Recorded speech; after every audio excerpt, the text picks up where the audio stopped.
ভাবলাম দিয়াবাড়ির দিকে যাই, যাতে করে আপনাদেরকে একটু ভিউ দেখাতে পারি। ওদিকে কিছু ফুটেজ নিয়ে একটু ব্লগ হয়ে যাবে, একটা ভিডিও হয়ে যাবে, যার কারণে ভাবলাম যে আমি দিয়াবাড়ির ভিতর দিয়ে যাই। ওহো ওহো পাঠাও রাইডার, এই যে ঘুরি না আমি কিন্তু টিপ মারতে পারি।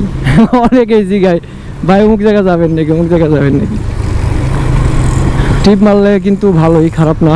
এই যারা পাঠাও চালায় তারা কিন্তু অনেক টাকা ইনকাম করে। দিন গেলে যদি ভালো পরিশ্রম করে, যদি একদমই ভালো পরিশ্রম করে, তাহলে কিন্তু সে দিন গেলে 2000 টাকা পকেটে রাখতে পারে। আবার যে নর্মালি টুকটাক একটু রাইড করে, সে 1500 টাকা তো ইজিলি থাকে।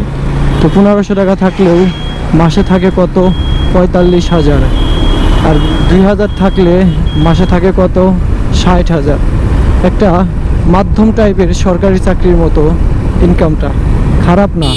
তবে সারাদিন বাইক চালানো কিংবা পাঠাও চালানো এগুলো অনেক কষ্টের কাজ, অনেক কষ্টের কাজ। এই কারণেই এই যে ঢাকায় আমরা ঘুরি, ঢাকায় আমরা বিভিন্ন কাজে বেরোই, তো ঢাকাতে যখন বেরোই তখন কিন্তু ঢাকার ভিতরে এমন জ্যামটা পড়ে, সে জ্যামটা একদমই বিশ্রী জ্যাম, একদম বিশ্রী জ্যাম।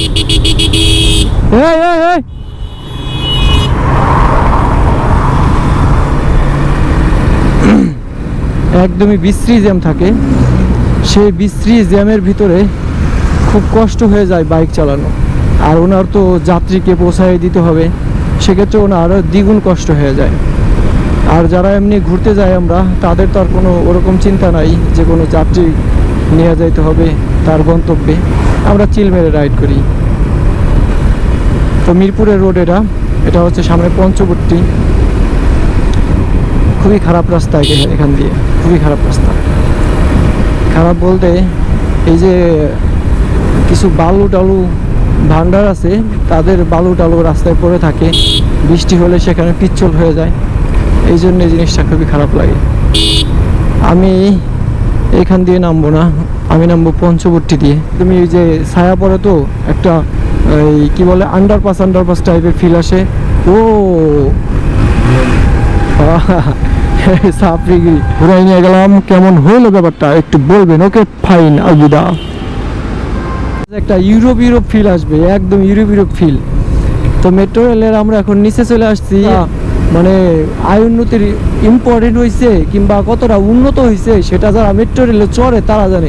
মেট্রো রেলে চললে, আমি চড়ছি কয়েকবারই, মেট্রো রেলে খুব কম সময়ে এক জায়গা থেকে আরেক জায়গায় যাওয়া যায়। আছে অনেক সুন্দর সুন্দর। এই যে উপরে যা দেখতে পাচ্ছেন এটা হচ্ছে মেট্রো রেলের কড়া রোদ। আমার এই রোদের দিনই ভালো লাগে, তবে গরমটা একটু কম পড়ুক। রোদ উঠলে গরম পড়বে স্বাভাবিক, বাট গরম একটু কম পড়লো, রোদ উঠলো, একটু সুবিধা হইলো, আমাদের সমস্ত কাজকর্ম আমরা সারতে পারলাম, তাইলে শান্তি লাগে ভাই, মনের ভিতরে অনেক শান্তি লাগে।